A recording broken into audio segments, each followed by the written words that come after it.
Hello সাথী। Hello Ferdous, কেমন আছো? ভালো, তুমি? ভালো। অনেক দিন পর তোমার সাথে দেখা হয়ে আগের স্মৃতিগুলো মনে পড়ে গেল। ওসব আর মনে করে কি লাভ বলো? এখন আমাদের ভবিষ্যৎ নিয়ে ভাবা উচিত। হ্যাঁ, ঠিক বলেছ, কিন্তু চাইলেও অনেক কিছু বাদ দেয়া যায় না। একটা সময় আমরা কত স্বপ্ন দেখতাম দুজন দুজনকে নিয়ে, কিন্তু সময়ের ব্যবধানে আমাদের মাঝে আজ আকাশ বাতাল দূরত্ব হয়ে গেছে।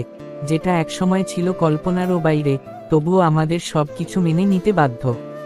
মাঝে মাঝে কি মনে হয় জানো, হয়তো আমাদের দুজনের দেখা না হলেই ভালো হতো। কেউ কাউকে চিনতাম না, এত মায়েও পড়তাম না। পৃথিবীটা যেন কেমন, সাথে পৃথিবীর মানুষগুলাও।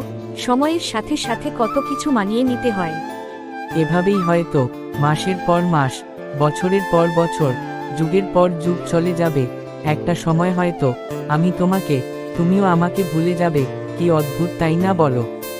এভাবে চলতে চলতে আমরাও একদিন এই পৃথিবী থেকে চলে যাব, আর থেকে যাবে হাজারো স্মৃতি। আর এভাবেই হয়তো হাজারো মানুষের না বলা হাজারো ভালোবাসা বেঁচে থাকবে বছরের পর বছর।